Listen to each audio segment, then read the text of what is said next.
give me a second. I'll get back to your question. Hold on. Let me just make sure this is working.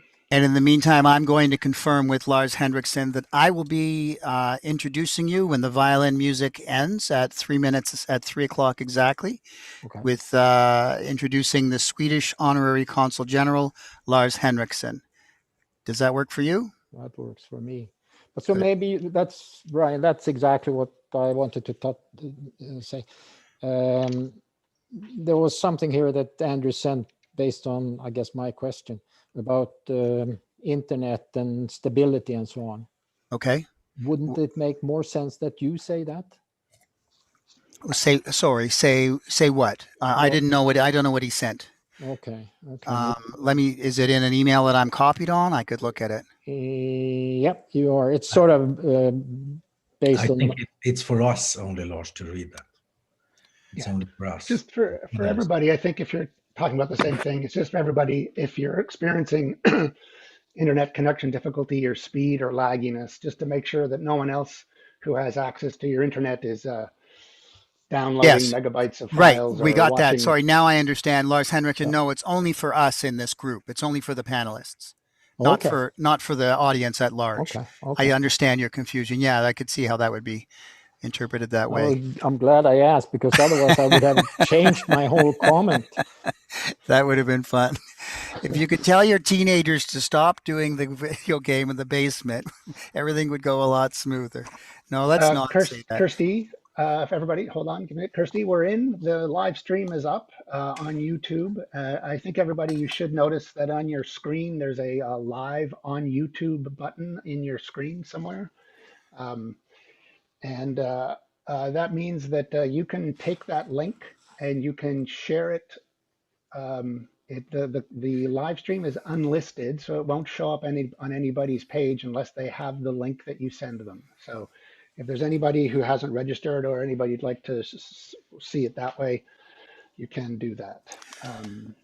Great. Andrew, do we want to start recording this event yet? Or you're going to wait? We could do that. I was going to wait till 5:02 or something, just so we don't have too much stuff. So do I click on live?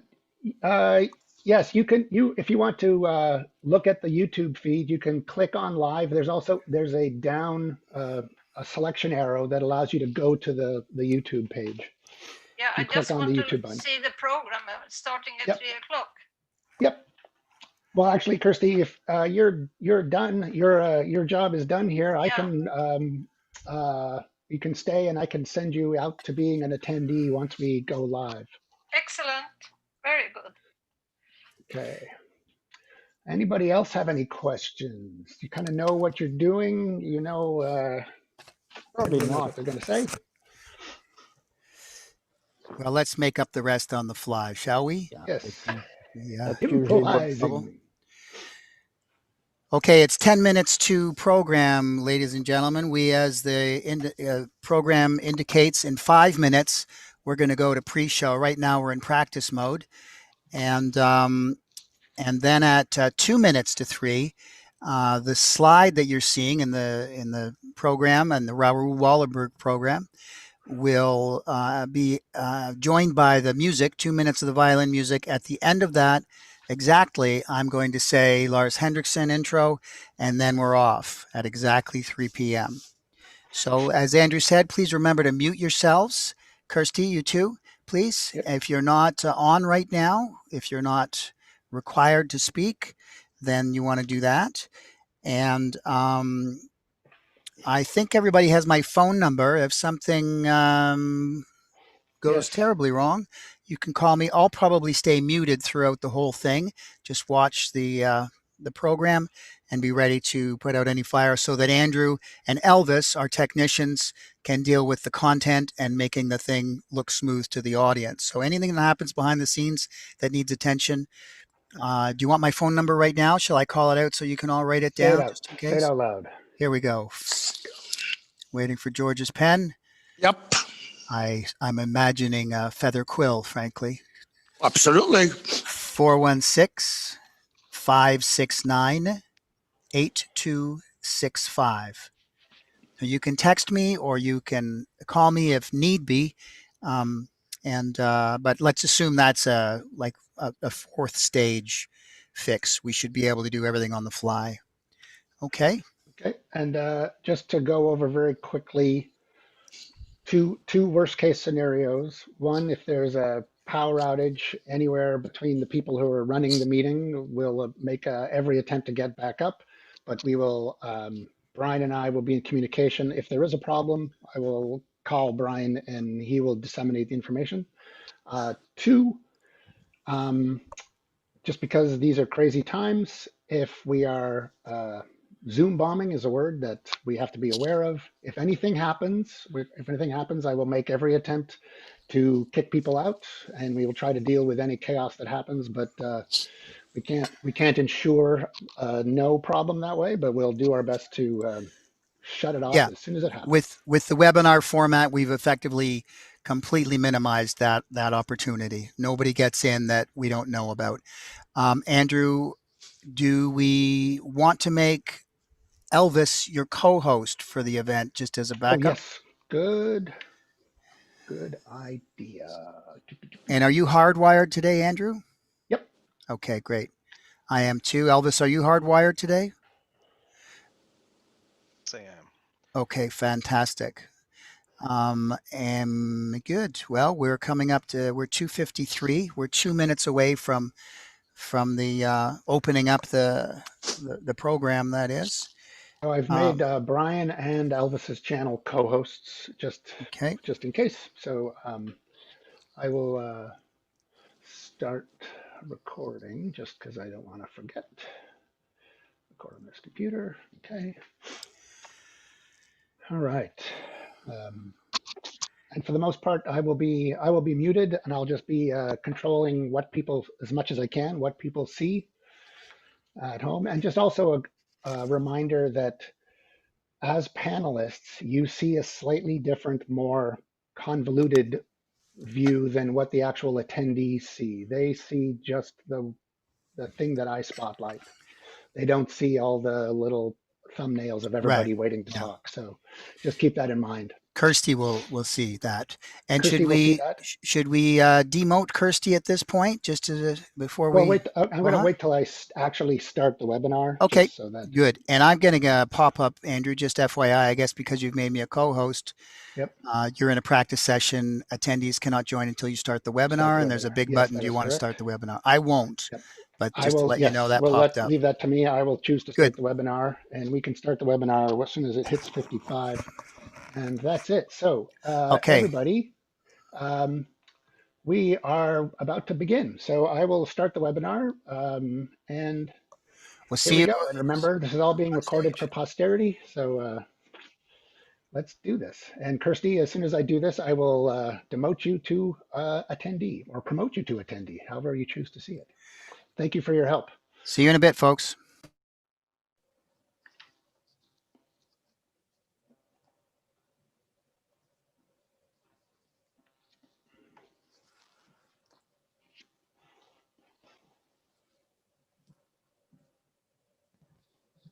Lars Henriksen, do you want to mute yourself just while we wait for the program to start? And then when you hear me, I guess that'll be the cue to unmute. It's tricky because we get caught up in things, but I'll see you then.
Ladies and gentlemen, it is my pleasure to introduce the Swedish Honorary Consul General, Mr. Lars Henriksen. Ladies and gentlemen, greetings to everyone in Canada and around the world. Welcome to Raoul Wallenberg, Canadian honorary citizen, Saviour of thousands of Jews in Budapest. My name is Lars Henriksen, and I have the honor and privilege of being the Honorary Consul General of Sweden in Ontario, based in Toronto. To me, there is no other choice. I've accepted this assignment, and I could never return to Stockholm without the knowledge that I've done everything in human power to save as many Jews as possible. This was Raoul Wallenberg's response to Per Anger, a colleague at the Swedish legislation in Budapest on January 10, 1945. Per, who years later would become Sweden's ambassador to Canada, had urged Raoul Wallenberg to leave Hungary and seek safety. Raoul Wallenberg would never see Stockholm again. A week later, on January 17, 1945, he went to meet with representatives for the Soviet forces east of Budapest. He never returned.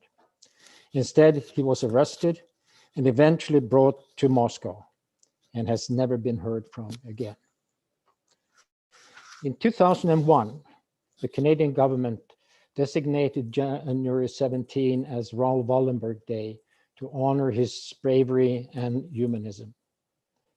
But already 1985, Canada had honored Raoul Wallenberg by making him the country's first honorary citizen.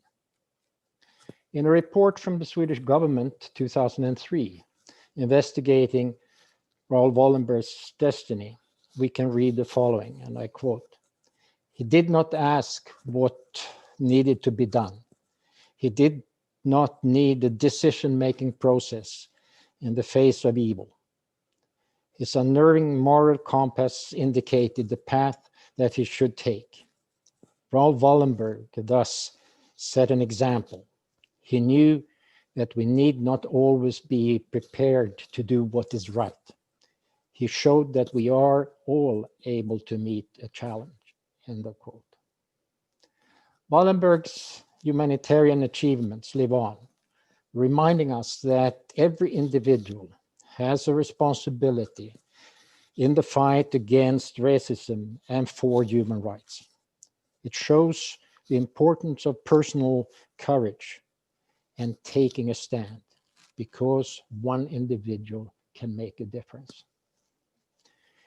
In his statement on Raoul Wallenberg today, Prime Minister Justin Trudeau says, "Today, I encourage all Canadians to reflect on Raoul Wallenberg's remarkable story and ask themselves how we can embrace the values in our personal lives in order to build a more equal, safer, and fairer world." On this very special day, we are proud to share with you our contribution to many events across Canada. Raoul Wallenberg, Honorary Canadian citizen, Saviour of thousands of Jews in Budapest. The program is built around a video with the same title produced by George Prager, whom you will meet a little bit later in the program. After the video, George will discuss it with Urban Ahlin, Sweden's ambassador to Canada. However, before we show the video, we are fortunate to have contributions to the program from a range of speakers in Sweden, the US, and Canada. Our first speaker is Ann Linde. She has a long career in working with and for the Swedish government. First, in significant positions as advisor and state secretary to various ministries. In 2016, she was appointed Minister for EU Affairs. Since then, she has also held portfolios of Nordic cooperation and foreign trade. In 2019, Ms. Linde became Swedish Minister of Foreign Affairs.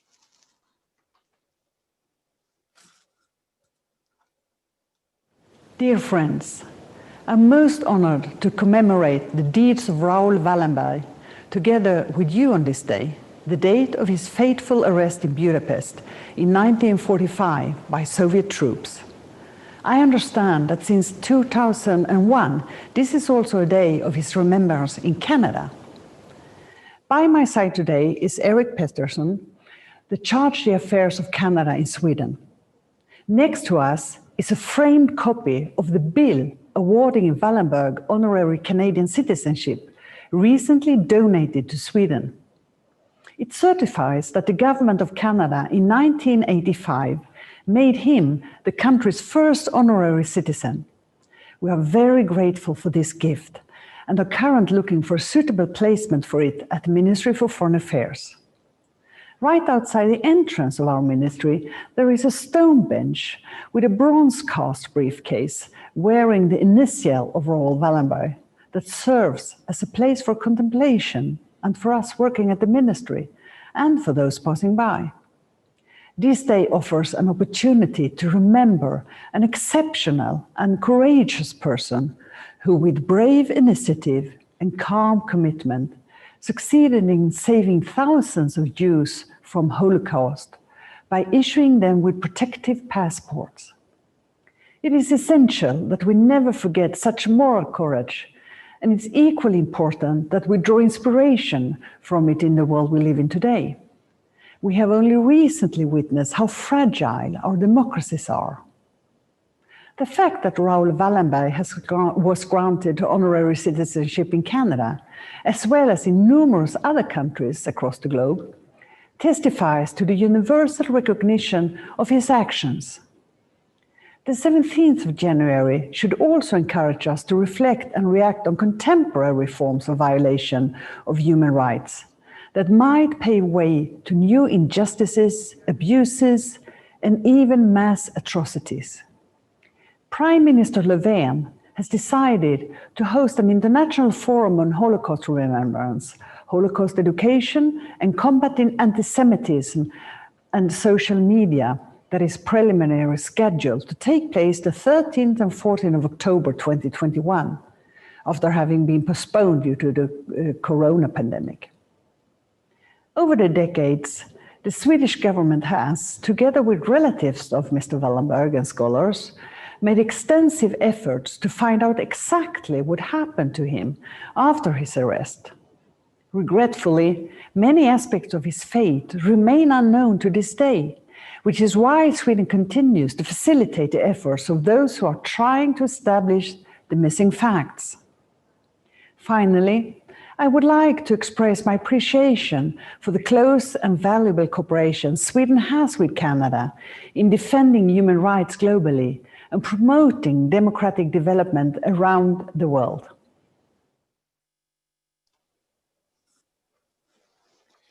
Thank you, Minister Linde. Our next speaker is the Honorable Irving Cotler. He was recently named Canada's Special Envoy on preserving Holocaust remembrance and combating anti-Semitism. Mr. Cotler is an international human rights lawyer, emeritus professor of law at McGill University in Montreal. He is a longtime member of Parliament representing a riding in Montreal, including being Federal Minister of Justice and Attorney General. Mr. Cotler is also founder and chair of the Raoul Wallenberg Center for Human Rights. Good evening. May I begin by commending the Swedish ambassador to Canada, Urban Allen, as well as Holocaust survivor George Prager, for convening this important commemorative assembly in remembrance of and in tribute to Raoul Wallenberg.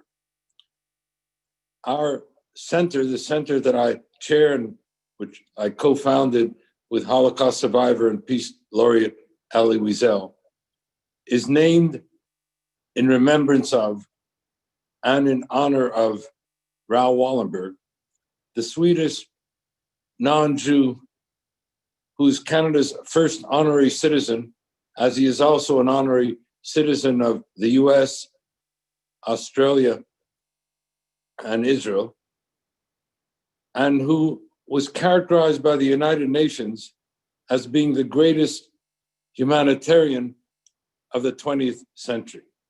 A person whom, as we say at the Raoul Wallenberg Center, demonstrated how one person with the compassion to care and the courage to act can confront evil, prevail, and transform history. From mid-May to the beginning of July 1944, 440,000 Jews were deported to the death camp Auschwitz, the cruelest, most efficient, most mass murder deportation in all of the Holocaust. Raoul Wallenberg arrived in mid-July 1944 at the Swedish legation in Budapest. And from then until the beginning of 1945, Raoul Wallenberg, through a combination of courage and commitment, of bravery and bravado, saved 100,000 Hungarian Jews. So what the bystander international community could not and did not do from May 15th to the beginning of July 1944, one person who mobilized all the resources for that purpose saved 100,000 souls. It says in our Jewish tradition, but in others as well, but as our sages put it, if you save a single life, it is as if you have saved an entire universe. Raoul Wallenberg saved 100,000 Jews. And in the course of doing so, he also foreshadowed what were to become the foundational principles of international human rights and humanitarian law. First, in his distribution of Schutzpasses, diplomatic passports which gave their recipients diplomatic immunity, and in the establishment of safe houses, diplomatic sanctuaries, which gave its inhabitants diplomatic protection. Raoul Wallenberg foreshadowed and effectively gave expression to what we today call diplomatic immunity, diplomatic protection, and the implementation of diplomatic remedy. He became a role model for what protective diplomacy is all about. Second, in protecting civilians and protecting civilians amidst certain atrocity and death, Raoul Wallenberg gave expression to what today we call international humanitarian intervention, the doctrine of international humanitarian intervention, which he embodied in the course of his courage and commitment. Regrettably, the person who saved so many was not saved by so many who could at so many different times. And so it still remains for us to discover the truth about the fate of Raoul Wallenberg, to bring truth and closure for his family and loved ones, to bring truth and justice to the international community's understanding of the fate of this great hero of the Holocaust and hero of humanity. Thank you, Mr. Kotler. Back to Stockholm. Cecilia Åhlberg is Senior Advisor of the Raoul Wallenberg Academy for Young Leaders, an important organization to encourage youth to act in the spirit of Raoul Wallenberg. On the 17th of January, 1945, Raoul Wallenberg got into his car together with his driver, Vilmos Langfelder. They were going to go see the general of the Russian Red Army. He had a Russian escort, but when he gets into his car, he tells his colleagues that he doesn't know if he's a guest or a prisoner. That was the last time he was seen in freedom. He was taken by the Russians, and to this day, we're still trying to find out the truth about his fate.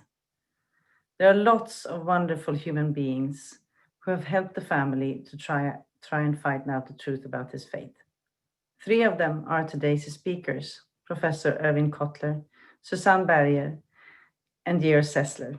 And I would like to thank everyone for making today so special. And thanks to people like you and survivors like Georg Praeger, who have created awareness about Raoul all over the world. He has become an honorary citizen here in Canada, in Australia, in the US, Israel, and in the city of Budapest. There are schools, streets, parks, and squares named after him. Statues have been erected, stamps have been issued, and there are humanitarian prizes being handed out in his name. He is a hero because he saved a lot of people during the Holocaust. Raoul had been in Hungary since July 1944, trying to save people being sent to their death, innocent men, women, and children. When he arrived, he started working straight away. He sends letters home to his mother saying that they work day and night, sometimes on the train station, preventing people from getting onto the trains going to Auschwitz, but sometimes at his desk, writing letters to officials. He did anything possible, trying to save as many lives as he possibly could. But he did not work alone. He hired a lot of people, and as errand boys or secretaries, caretakers in his houses. In the end, he ran an organization of approximately 400 people. Raoul created the famous Schutzpass that saved thousands of people. And at the embassy was also working Per Anger. He later became the ambassador to Canada from Sweden, and he helped make Raoul become an honorary citizen of Canada. At the end of the war, when it was very dangerous in Budapest, Per Anger told Raoul he needed to get out. But Raoul replied that he could not leave until he knew that he had done his utmost to save as many people as he possibly could. Raoul never came home. But now, the parliamentary bill of him becoming an honorary citizen of Canada are coming to Sweden, and they will be on display at the Foreign Office in Stockholm for diplomats to be inspired by Raoul's action, and that is such a nice gesture. Thank you to the Swedish Foreign Minister Ann Linde for receiving them, and I know that you will take good care of them. Per Anger and Raoul were good friends even before they got to Budapest. And Per was also engaged in the Raoul Wallenberg Committee in Sweden, together with my grandmother, Nina Lagergren. My grandmother later took the initiative to start the Raoul Wallenberg Academy, and we help young people find their inner compass and to be good leaders. We use Raoul Wallenberg as a role model and his actions as an inspiration for the next generation of leaders. During difficult times like these, with the pandemic, conflicts, and the climate crisis, we can seek strength from Raoul. He can be an inspiration to all of us. Raoul Wallenberg only used pen and paper instead of guns to fight the war against murderers. He had a briefcase where he kept the ledger of people with Schutzpasses, the book of life. this briefcase has become a symbol that one person can make a difference. Everyone can try and make a difference. It could be writing a letter to your local politician about unfairnesses, or preventing a friend from getting bullied, or going on a school strike like Greta Thunberg did. It could also say stop when you hear a sexist or racist comment, or to stand by someone who is alone. Raoul Wallenberg is a role model, and he teaches us that one person can make a difference, and he gives us strength to do good. Because as Emma Watson said in the UN, if not us, then who? And if not now, then when? Thank you. Thank you, Cecilia, for your very important and very interesting comments. Back to Canada. Our next speaker is Michael Levitt. Since September 2020, he is President and CEO of Canadian Friends of Simon Wiesenthal Center for Holocaust Studies. Before taking up his current position, Michael was a member of Parliament for 5 years. During his time in Ottawa, he was a member of the Raoul Wallenberg Parliamentary Caucus on Human Rights. Good afternoon, everyone. My name is Michael Levitt, and I'm the President and CEO of the Friends of Simon Wiesenthal Center. On behalf of FSWC, thank you for including us in today's program, honoring the heroic efforts of Raoul Wallenberg. Our namesake, Simon Wiesenthal, believes strongly that the Holocaust was not just a Jewish tragedy, but a human tragedy, and that if we are collectively to be able to learn from the horrors of the Holocaust, we have to understand how some people could turn a blind eye to the hatred, and yet others would risk their lives for complete strangers. These lessons are echoed by survivors of all genocides. How come one act of kindness or courage could mean the difference between life and death? Through an ongoing partnership with the Raoul Wallenberg Center for Human Rights and the In Conversation with a Survivor speaker series, we ensure that the voices of survivors are preserved and heard around the world. We can all draw inspiration from Raoul Wallenberg's courageous acts in the face of insurmountable odds, the willingness of one man to risk his life for another. This message is perhaps more pertinent today than ever. With the rising tide of racism and anti-Semitism, both at home and abroad, it's important for all of us to stand up when someone is being targeted for who they are, to speak out against discrimination, racism, and hate in all its forms. Let us remember, hate against one of us is hate against us all. Thank you. Thank you very much, Michael. For our audience outside Canada, here is a brief course in Canadian Constitution. Irving Cotler and Michael Levitt were elected to the House of Commons in Ottawa. However, the Canadian Parliament also has a Senate. Therefore, we are delighted to have the Honorable Linda Frum among us today. She was appointed to the Senate in 2009, representing the province of Ontario. Senator Frum has been a fierce advocate for human rights in Iran, and she is also the chair of the United Jewish Appeal in Greater Toronto. Hello, I'm Sandra Linda Frum, and I'm pleased to be participating in today's event because the story of Raoul Wallenberg is a timely reminder of the meaning of real courage in an age when that word has been so devalued.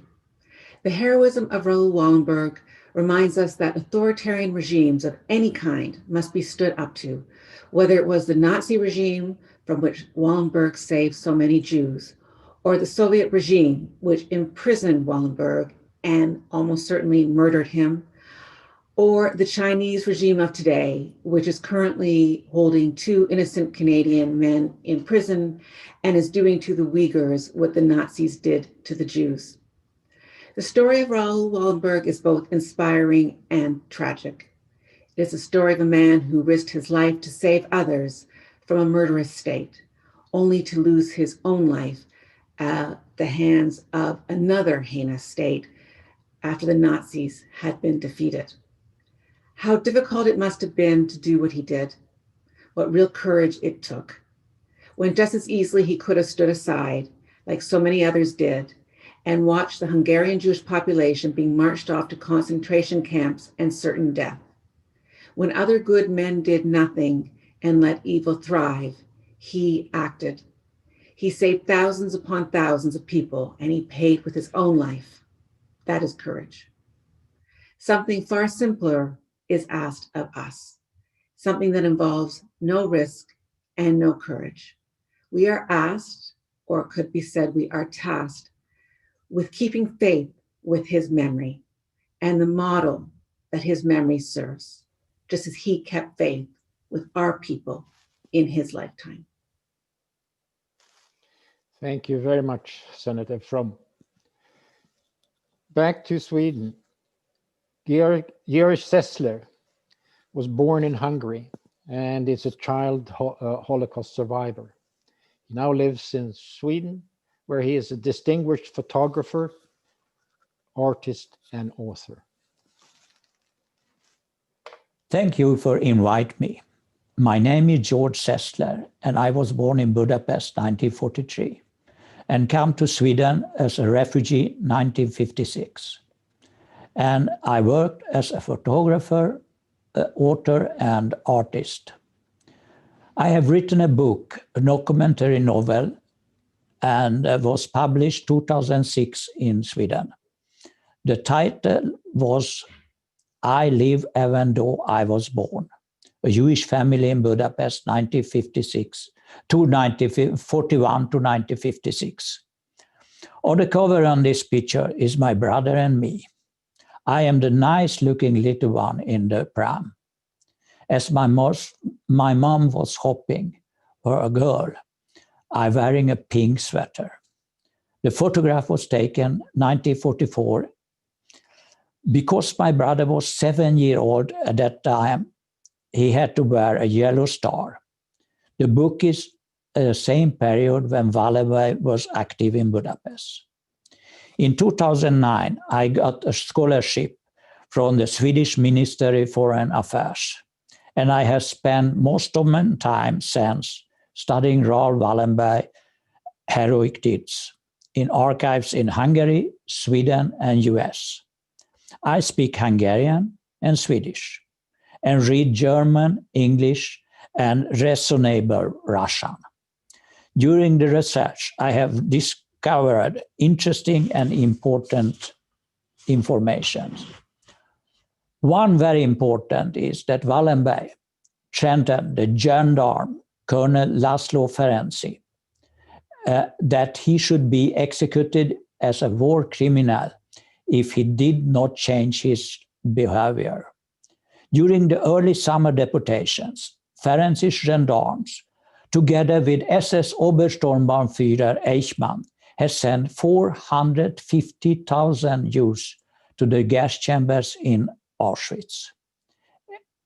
At the end of August, Ferenczi, the Regent Horthy, Wallenberg, and the Jewish Council together managed to stop the deportations of 200,000 Jews from Budapest. It was a very successful campaign. And Ferenczi's team, even after that, continued to assist Wallenberg until the Russians liberated Budapest. But the important question is, why did the hero Raoul Wallenberg disappear? The same time when we know that German Nazis, war criminals survived in the Soviet prison system and the Gulag. So the question remains, I believe the answer is Wallenberg's Marshall Plan was an important factor. To return stolen riches, factories and farms to the legitimate owners was not acceptable. Is for the direct criticism and threat to the communist system in Eastern Europe. Wallenberg disrupted the relations between Sweden and Soviet Union. He had to become politically very uncomfortable for both. The credit negotiations were underway in Stockholm for 1 billion Swedish crowns. At the same time, Sweden handed over 1,500 refugees in Soviet Union. The Swedish foreign minister, Günther, did not want to understand that returning Russian defectors could be done in exchange for Wallenberg. Ambassador Söderblom informed Stalin that he believes that Wallenberg has been murdered by the Gestapo agents, which was a lie of the Hungarian propaganda channel Kossuth Radio. No one took responsibility for Wallenberg's life after the war. The Swedish government did not dare to make demands of Soviet Union, and Wallenberg was executed in Lubyanka prison 1947. Thank you very much. Thank you, Mr. Sessler, for your very interesting remarks. We are now going to listen to Susanne Berger, originally from Germany. She is a coordinator of the Raoul Wallenberg Research Initiative. Susanne is a graduate of the American University in Washington, D.C. Her research addresses the wider political and economic aspects of Wallenberg's humanitarian mission to Budapest. For 6 years, she served as a consultant to the Swedish-Russian Working Group on the fate of Raoul Wallenberg. I am very honored to have been asked to participate in this beautiful event and to pay tribute to Raoul Wallenberg and the humanitarian spirit he so wholeheartedly and bravely embodied. As you know, before Wallenberg arrived in Hungary in July 1944, more than 500,000 Hungarian Jews had already been deported and killed over the past 6 months in one of the swiftest and most brutal actions of the Holocaust. Wallenberg's mission was backed by the United States and the Swedish government, but it had no organizational plan to speak of. Yet in the hell that was Budapest in the second half of 1944, Raoul Wallenberg somehow managed, with crucial support from his colleagues and from representatives of the neutral countries, to protect, house, and feed the nearly 120,000 Jews left in the city. His fiery determination inspired others, including the many unsung heroes of the Hungarian resistance who have not been properly recognized. Thousands of not so ordinary citizens risked their lives every day on behalf of their fellow human beings against overwhelming odds. Raoul chose to leave behind his comfortable life in Sweden, in the process creating hope for others where none existed before. He worked day and night, driving himself to exhaustion, maximizing every option for rescue and ignoring the threats to his own life. At the end of the hostilities, Wallenberg's name was on everyone's lips. There was an almost instantaneous outpouring of emotion from survivors who grieved when he disappeared and who held a moving memorial service for him. Wallenberg's colleague in Budapest, the late Ambassador Per Unger, once said that what made his friend different is that he was a true humanitarian. Raoul's extraordinary spirit, his almost reflexive determination to jump into the fray to help others, the raw courage he displayed, physical and moral, is the enduring legacy that has captured our and the world's imagination. And for me, it is precisely this spirit that makes Raoul Wallenberg so special and so rare. His mission was true humanistic philosophy in action. He showed us that if we really want to protect our core values as human beings, if we want to counter horrendous crimes like genocide, every one of us is called upon to take a stand, to draw a line in the sand, one that cuts straight across all ideological, religious, and ethnic boundaries. We all know how truly difficult that is. Activism all too frequently imposes a brutal price on those who dare to take a stand. Unfortunately, Raoul himself was no exception. 76 years after he disappeared, we still do not know exactly what happened to him in Soviet imprisonment. Through 7 decades, his parents, his brother Guy von Dardel, his sister Nina Lagergren, and now the next generation have continued the search for Raoul as a sacred duty. Determining the full circumstances of his fate is undoubtedly difficult. But we should keep in mind that the search for historic truth is not just a laborious and potentially futile exercise. Instead, it is a vitally important process, especially for members of democratic societies. Together with remembrance, it is the key step that enables us to learn from the past, to avoid making the same mistakes over and over. So we will continue our efforts as a matter of principle and as a matter of justice for Raoul Wallenberg, for his family, and for the millions of victims of repression like him, past and present, who do not have a voice. I hope you will join us. Thank you very much. Thank you so much, Susanne. Very thoughtful and very interesting. Now I would like to introduce George Prager more formally. He was born in Budapest 1936, survived the war in Hungary, and after the war and studies in Central Europe, came to Sweden and lived there for 20 years. In 1969, he and his family moved to Canada, first to New Brunswick and then to Toronto and Ontario. In 1985, as chair of the Swedish-Canadian Chamber of Commerce, George accepted the certificate recognizing Raoul Wallenberg as Canada's first honorary citizen. Realizing the importance of keeping the memories of Raoul Wallenberg and his deeds alive, George took the initiative to produce the video that he will now introduce. Hello, everyone. My name is George Prager, Prager Jury in Hungarian. I survived the Holocaust as an 8-year-old boy in Budapest and in the Hungarian countryside. I'm honored and humbled that the 14-minute video I and a group of dedicated videographers last fall and summer made has become a focal point of today's celebration to honor Raoul Wallenberg's memory and legacy.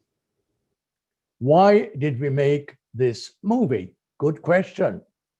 I met in my life 2 special people, that's why, who made an impression on me. Long ago in Stockholm, I met Kalman Lauer, who was my stepfather's friend.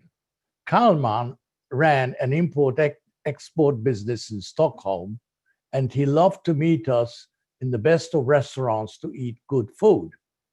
Unknown to me at that point, Kalman was the person who had hired Raoul Wallenberg and arranged for him to start working at his food business and later in the Swedish legation in Budapest in order to save Jews. The operation was partly funded by the US government. Kalman never talked about this, but I found out much, much later.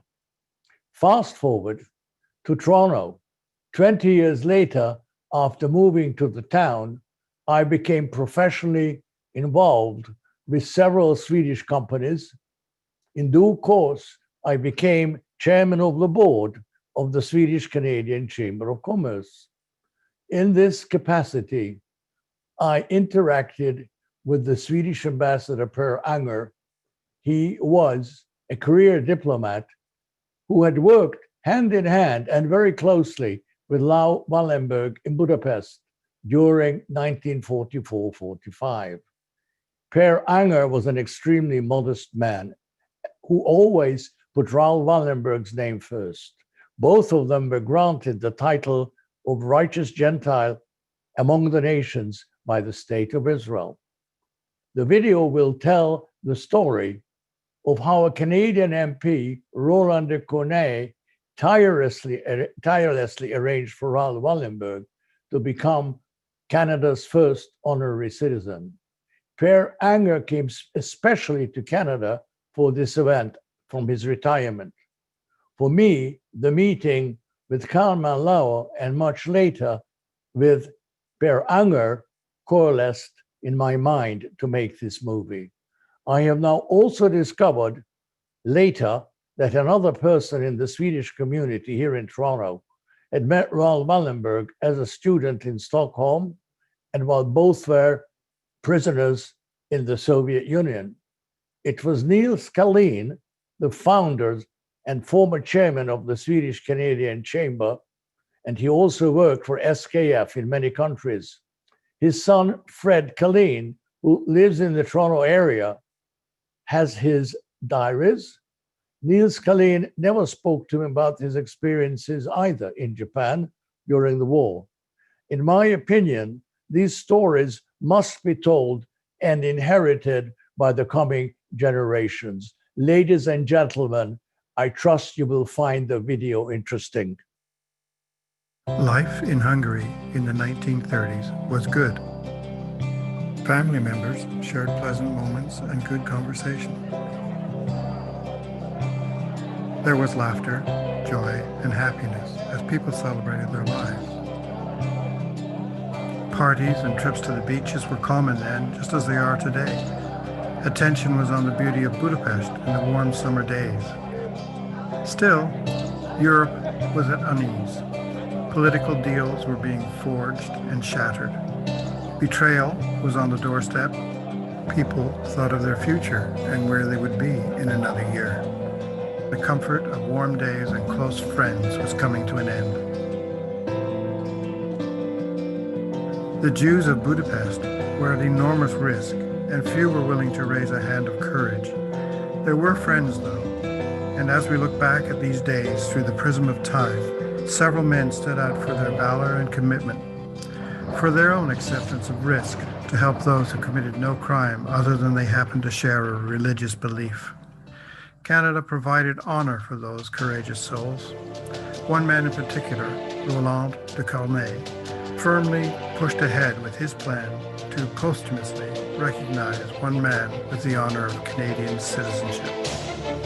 The person accepting this award on behalf of the man lived through the horror of the Shoah. He accepted the honor with humility, pride, and a sense of gratitude that such a man was present at the time.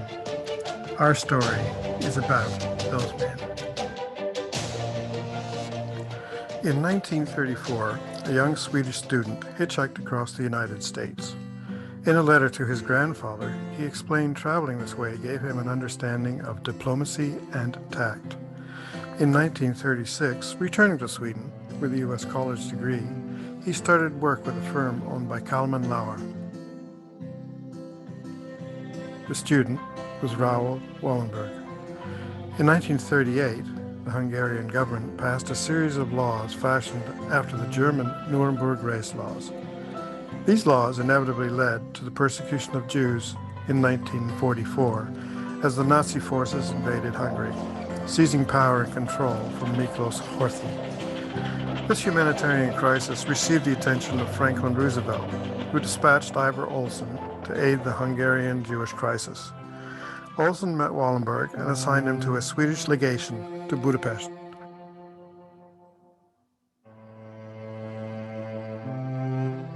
With assistance of fellow diplomat Per Anger, the two men established a plan to issue Schutzpass, identifying the bearer as a Swedish subject. These protective passports were the foundation for saving thousands of lives. This is a story of Raoul Wallenberg and Per Anger, as told by George Prager. It is an uplifting story in the face of overwhelming pain. It is a story, as told by Mr. Prager, of Canada's recognition of a young man who eventually gave his life in the midst of saving others he had never even met. He did not believe in murder. He did not believe in killing people because they belong to a certain ethnic group. The Holocaust has to be remembered forever. I think that humankind has still not learned, unfortunately. Since then, we've had the killing fields of Cambodia, we've had Rwanda, now we have Syria.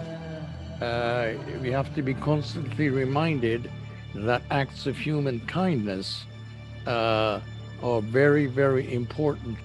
An honorary Canadian citizenship is not undertaken lightly. There have only been 5 such honors given, the first being granted to Raoul Wallenberg in 1985. To receive such an honor posthumously is of great significance. To being the individual receiving it in honor of the recipient is deeply moving. George Praeger was such a person receiving the award on behalf of Raoul Wallenberg. The Germans actually entered Hungary, I believe it was on March 17, 1944. Hungary was a German ally, but they wanted to establish a separate peace with the Soviet Union, and that is why overnight they were occupied by Germany. My father was away from us a lot of the time. He was in Hungarian uniform. He was initially in a labor company as an officer. When that unit was sent to the Ukraine, he went AWOL, and then he resurfaced as a Hungarian officer with false papers, and he visited us from time to time. And I was the son on paper of my German governess, and my mom was her half-sister on paper, and we were hiding in a village in Hungary as ethnic Germans. And I was a German speaker from the get-go, as was my mother, so we had the German language perfectly. Let me tell you, if I wouldn't have understood, I wouldn't be around in the first place. I had to understand. I was highly trained, and I highly trained myself. I knew the markings of every Russian soldier's or every German soldier's uniform, what unit they came from, what they did, what they didn't do, what to expect, what not to expect. I think that the whole Jewish community in Budapest particularly was very grateful to Raoul Wallenberg and Sweden, because they did provide essential food supplies where otherwise many people would have starved to death. And just to give you an example, in the book it's described that Per Anger himself was so hungry that he and members of the Swedish legation helped to butcher a dead horse so that they would have some food to eat. For my relationship to Per Anger, I knew him well. And the reason for that was that at the time when he was Swedish ambassador to Ottawa, I happened to be the chairman of the board of the Swedish-Canadian Chamber of Commerce. And he knew that I was a Holocaust survivor from Hungary. He always undersold his own role. He was very, very modest. But I can tell you that there is a Holocaust memorial to him as a righteous Gentile right next to the memorial dedicated to Raoul Wallenberg himself. Raoul arrived in Hungary, it was on July the 9th, and visited the 76-year-old regent, Admiral Horthy, the de facto caudillo of Hungary, with a letter from King Gustav V of Sweden, urging clemency for the Jewish people. Admiral Horthy was skeptical and somehow dismissed it. So the Swedish legation started issuing Schutzpässe. These were really forged passports to the Jews, and these passports were printed locally. Everything was done locally. It is amazing in how many cases these fictitious documents claiming the bearer to be a Swedish subject influenced the brutal, murderous Nazis. In the Battle of Budapest, Raoul Wallenberg was arrested by officers of the KGB, and we don't know if he was murdered or still in the Gulag. In conclusion, it has to be said that Raoul Wallenberg was perhaps the most righteous of Gentiles, saving Hungarians, Jews, at great peril to himself. Per Anger worked very closely with Raoul Wallenberg throughout this episode in history, and that's why he knew very exactly what Raoul Wallenberg was doing. One of the greatest deeds in the 20th century to save a part of humankind in the middle of terrible atrocities, not only perpetrated by Germany, but also by the Soviet Union. I was very humbled. I felt perhaps that there could have been worthier individuals to receive this honor, but Per Anger insisted that I should be the individual, so I very humbly accepted the honor on behalf of Sweden.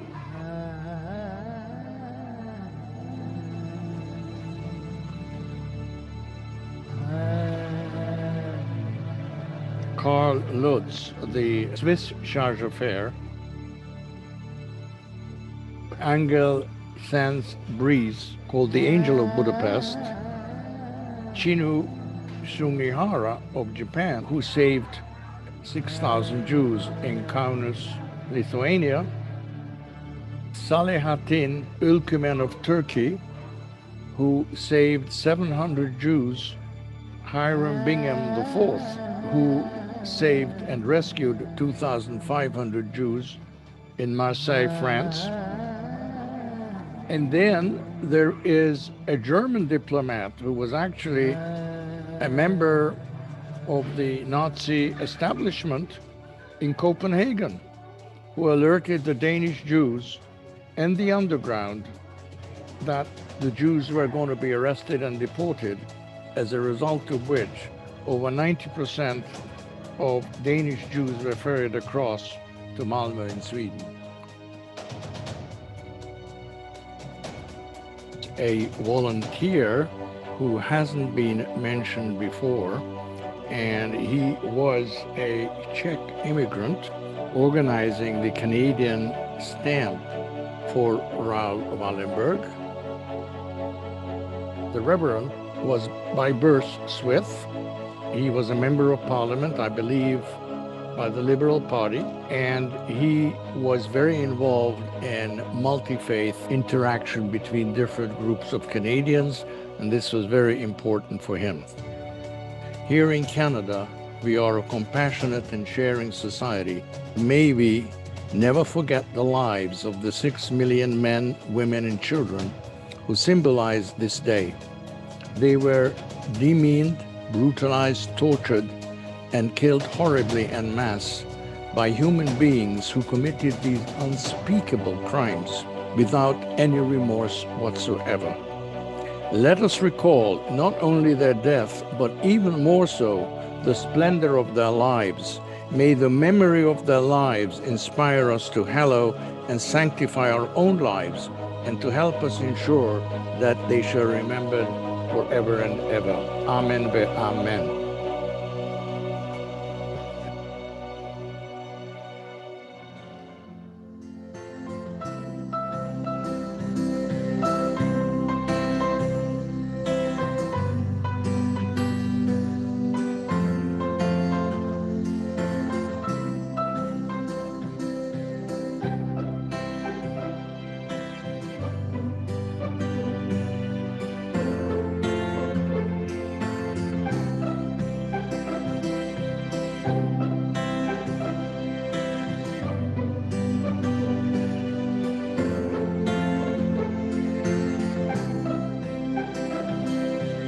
As the daughter of a Hungarian survivor whose home was next to the Swedish legation in Budapest, for me, in biblical Hebrew, Raoul is friend of God.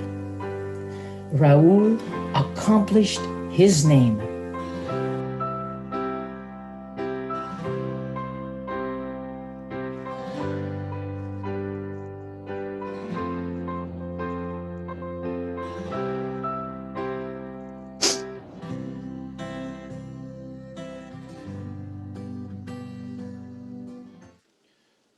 Thank you, George. The story you told us in the video is very important, and we must never forget its message. Now George will be joined by Urban Ahlin, Sweden's ambassador to Canada. Before coming to Ottawa in 2019, Ambassador Ahlin had a long career as a member of Swedish Parliament, including being Speaker of the Parliament for the period 2014 to 18. George and Urban will carry on a conversation about the video and the message and what we saw. Thank you very much, Lars. And first of all, I would like to say to you, George, on behalf of the Swedish Embassy, that we are extremely thankful for the outstanding work you are doing in highlighting the work of Raoul Wallenberg, the values, the deeds, and the courage of him, and that inspire us every day. So thank you very much for keeping us on the toes all the time at the Swedish Embassy here in Ottawa. Thank you, Urban. You're so welcome.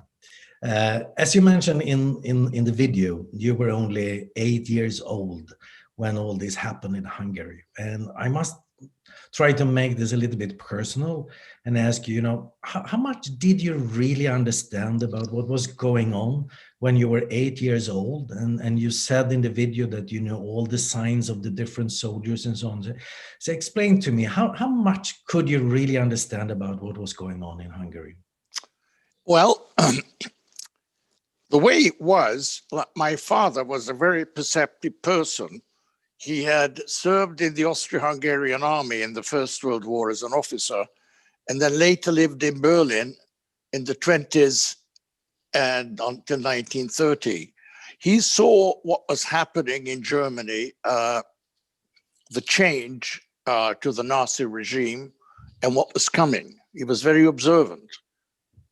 He understood to train me already in about 1942, when I was a 6-year-old, what was coming by, at night, shaking me up, flashing a light into my eyes and saying, "Who are you? What's your name?"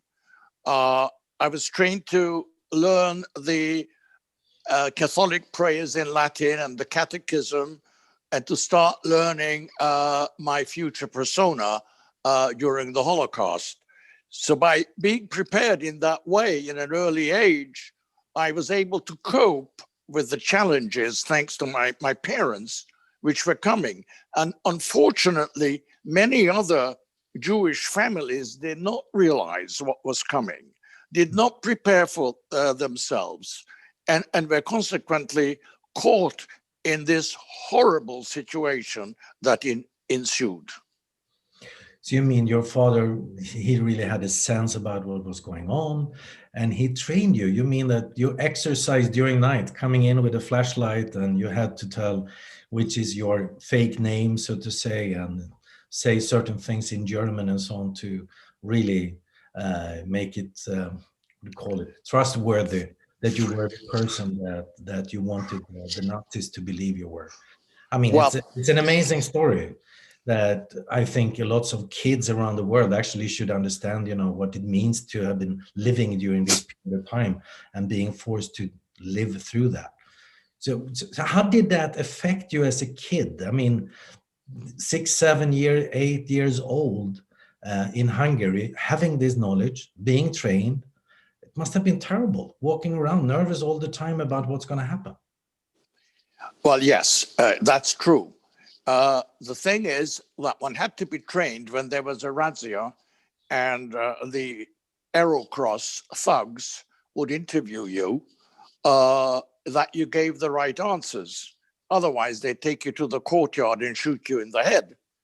And during one of these razzias afterwards in the morning, we did see a beautiful young girl and her father being executed, lying there in the courtyard. But they had passed us over, sort of believing that we were Gentiles. So one had to be extremely, extremely careful. Now, yes, this has carried over with me for all my life. It is, of course, a terrible burden to carry something like this with you. but it also teaches you certain things of how to be perceptive of what may happen without taking away your optimism.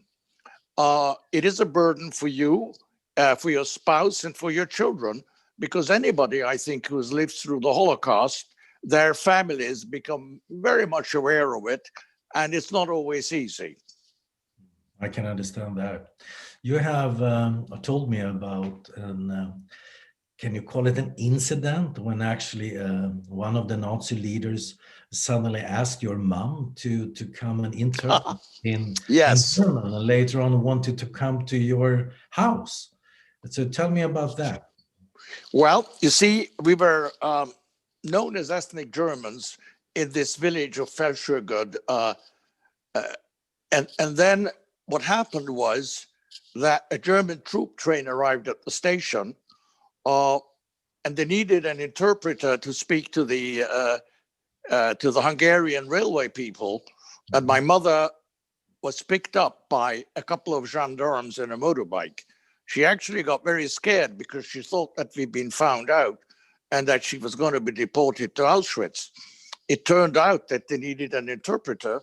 So she got to the station, and a polite German Sturmbannführer, sort of a major, said, "Heil Hitler, I'm such and such. We need an interpreter. Would you please help us?" And my mom did her job. And then the major said, "Well, would you mind if we came to visit? We won't disturb you. We'll do our own cooking in the yard and perhaps play a little bit of music." And my mother said, "Well, of course, Herr Sturmbannführer. What else could she say?" What else could she say? Yeah. Right? And well, they did come. And a few 20 minutes later, a corporal knocks on the door and brings piping hot food, lamb, chocolate, coffee, vegetables, fruits, stuff we hadn't seen for well over a year, and said that maybe please invite you. So friendly terms developed, and this guy, Sturmbannführer Hans Monewich, became friendly, and we saw each other throughout the Shoah, throughout the Holocaust. He would come and visit. He actually met my cousin, who was at the time 16-year-old, and fell in love with this girl. At one point, where we had already all retreated into Budapest proper, the girl and her mother, who was my aunt, and another aunt, they were hiding in a bunker, and then the building collapsed on top of the bunker due to the bombing. So he found out and went over there and dug them out with his tanks and brought them over to us.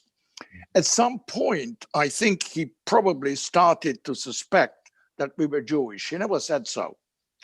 But at any event, later on, my father was serving in the Hungarian army. He had no choice.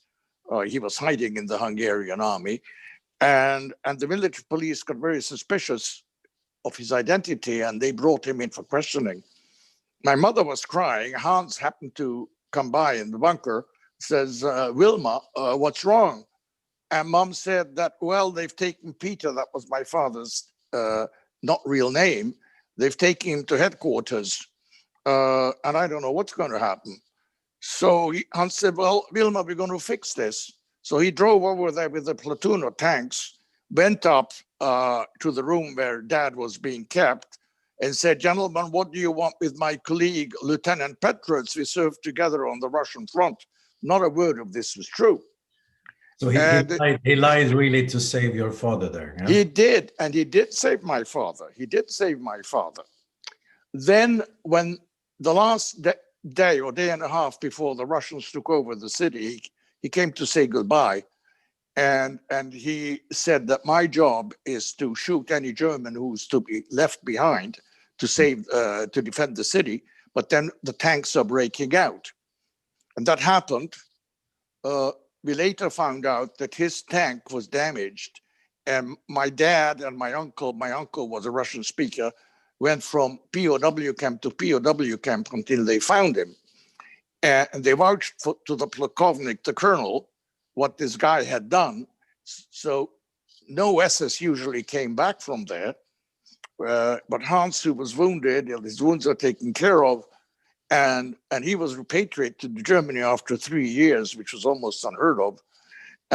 Then he phoned my cousin, wanted to marry her, and she said, unfortunately, no, which was a real pity because he was a good guy. So this is a story which is the exception, I think, right? But it has to be told that even, among this horrible group of people, there were people who tried to do good. So that's the story. Oh, it's a fascinating story. Before I was appointed ambassador here to Canada, I was the Speaker of the Swedish Parliament. And in the Swedish Parliament, Riksdagen, we have a certain room that sometimes is called the Raoul Wallenberg room, but it is actually the room of good deeds. And when I was the Speaker, I had the honor to have the Wallenberg family there, Nina Lagergren, Cecilia. Wonderful. Earlier in the program, when they actually deposited the Congressional Gold Medal that Raoul Wallenberg was given from the American Congress, and we had a big That's event. amazing. And the reason why we have this room is actually because we have so many visitors, youngsters, coming by Swedish Parliament and learn about democracy and talk to politicians. But we want them to go through this room and realize is that as a certain individual, you can do lots of good. And we really try, to let the kids go through there and really see what the do and what is the history about him. So what do you think is the most important message for the, if we look upon the youngsters, we are living in a very kind of strange times where we see atrocities, as you mentioned in the video. We also see a lot of hatred. We see politicians actually use hate as a political tool. So what is your message to the young generation about the future, and how should we be inspired of from Raoul Wallenberg today? Well, Urban, that's a very good question. It's a question which I asked myself. And I also asked the question from, as a matter of fact, when I was in Vienna, from Simon Wiesenthal himself, because early days I was a volunteer for Simon Wiesenthal here in Toronto. I had the opportunity to meet Miss Simon. It was a wonderful meeting. And I asked him, Simon, what do you think is the most important thing for us to do? And Simon said to me in his German, Georg, the most important thing is to inculcate the children at an early age, pre-teens, early teens, before they learn this hate, to accept human kindness, to accept the fact that we are all human beings, that we should not hate each other on the basis of race, religion, orientation, or religion. And that is what I think we have to carry forward. I think this is how we have to, not only as organizations, but as individuals. As I think that one of the speakers said, just saving one life can change the whole world. And I think it is should be our daily job to make this world a better place by teaching youngsters to love their fellow men and not to discriminate against them based on religion or color or religion or ethnicity or anything else. That's my answer. When I was a speaker, I also had the opportunity to go on an official trip to Israel. I was invited by the speaker Edelstein at that time. And part of the program was to visit Yad Vashem, the museum in Jerusalem.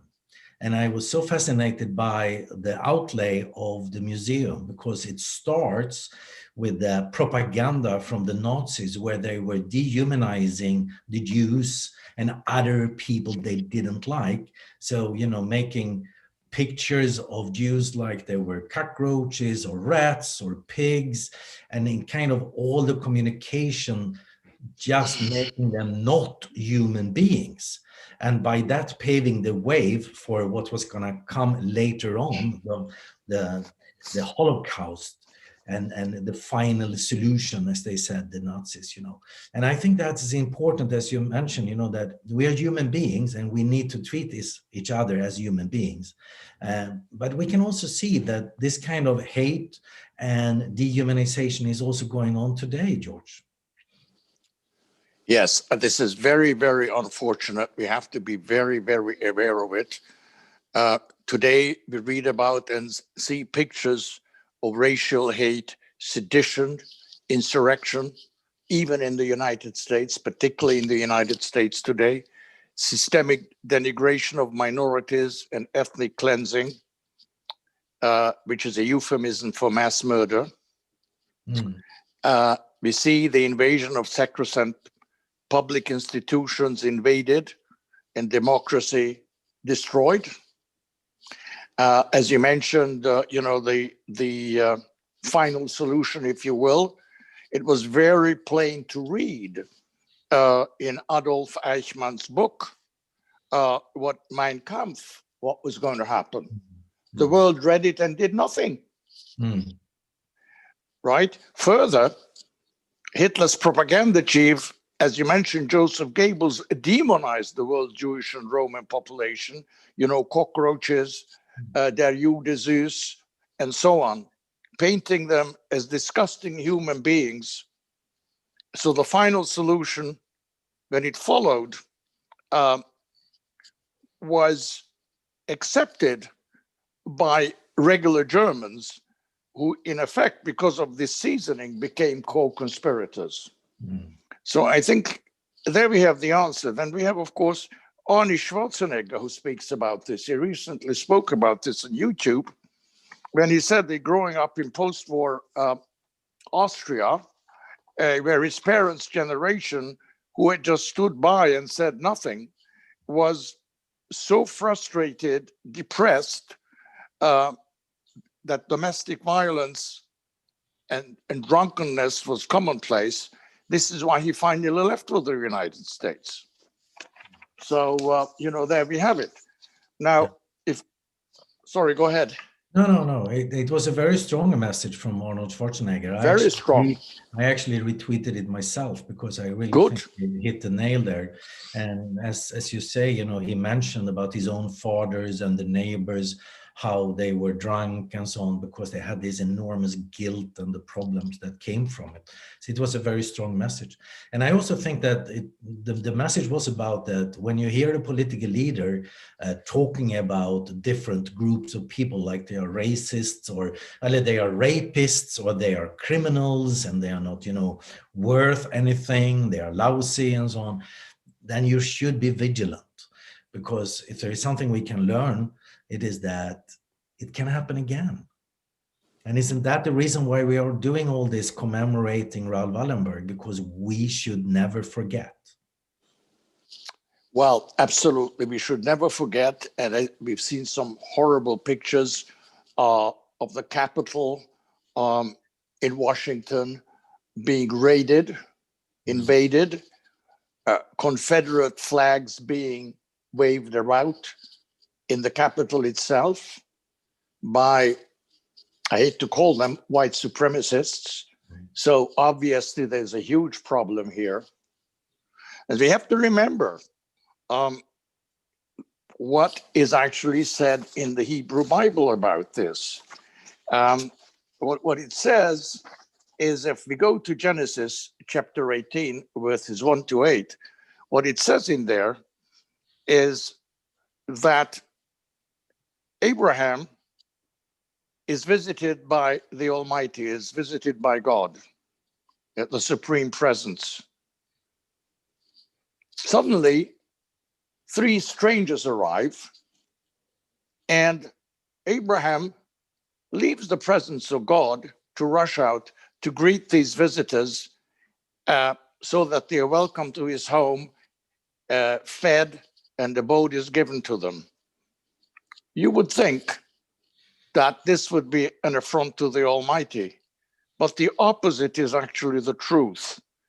The the lesson in the story is that the most important thing ahead of anything else, and our rabbis actually confirmed this, is to help our fellow human beings when the need is there.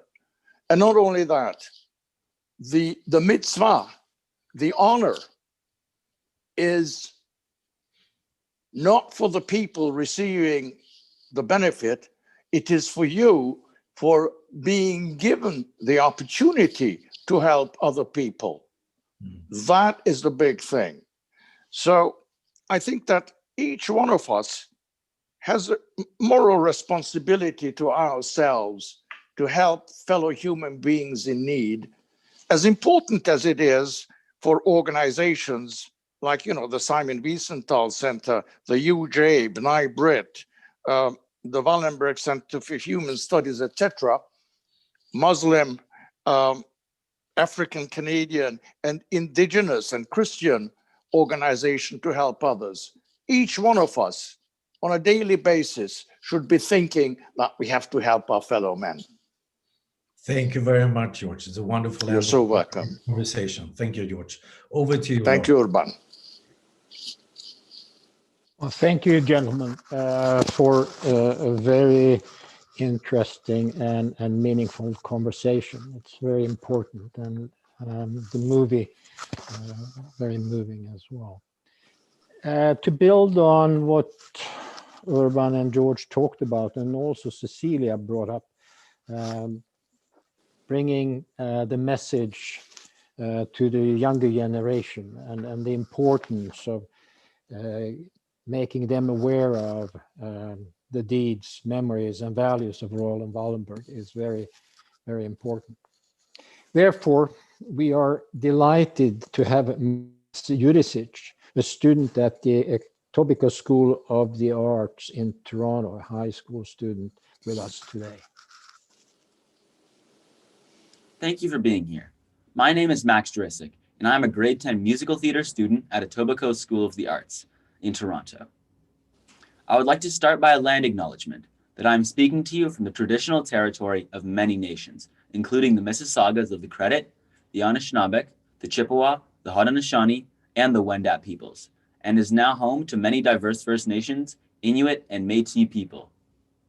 In 1984, the Canadian Parliament passed a bill awarded to the first ever honorary Canadian citizenship to the great Swedish citizen, Raoul Wallenberg, for saving 100,000 Hungarian Jews from being sent to gas chambers by the Nazis in 1944 and 1945. Yet now, 75 years later, the world is still witnessing racial hate in the form of anti-Semitism, Islamophobia, discrimination of people of color, ethnic minorities, indigenous people, and people who identify with the LGBTQ community. In my own city of Toronto, hate crimes have risen by 42% this past year. As a representative of the next generation with Swedish heritage and the grandson of George Praeger, a Holocaust survivor, I have been asked at the behest of the Swedish ambassador in Ottawa to remind my own generation and to encourage the upcoming generations to help create and sustain a just society. We as individuals are responsible. It is up to each person to educate and learn about the past atrocities and current ones in order to advocate for the inequitable future for all, whereby regardless of socio-economic class, race, gender identification, we live by principles based on respect, inclusivity, and love. We must not tolerate hate in any form.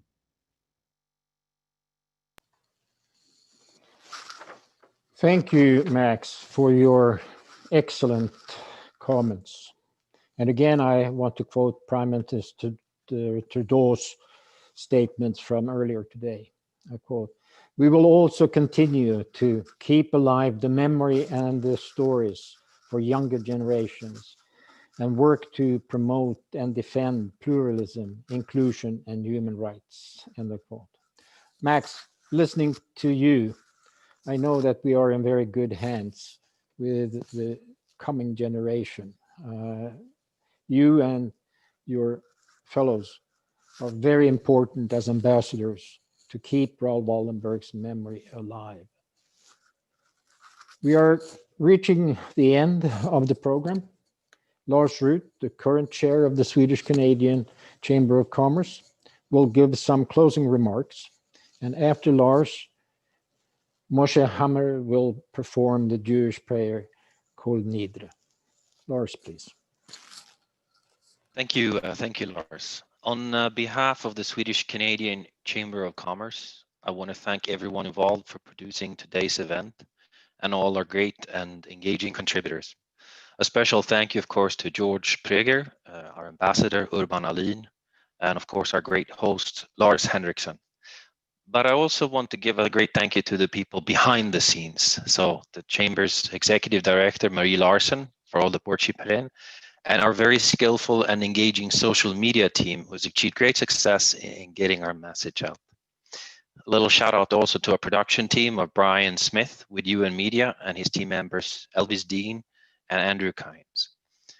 I also want to say a big thank you to our sponsors who helped make this possible, the SKF, Nuvia, and Svea in Toronto.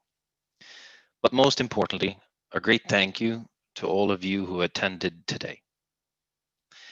As you have learned, there are several historical ties for the Swedish-Canadian Chamber of Commerce and Raoul Wallenberg.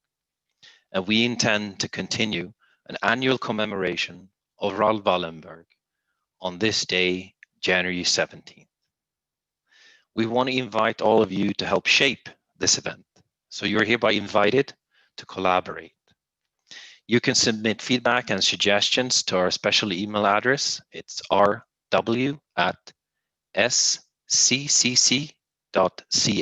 So rw@sccc.ca. We'll put this email out in the chat as well, so you can pick it up from there. In conclusion, we will now hear Moshe Hammer perform the Jewish prayer called Nidre. I want to thank you all again for attending today.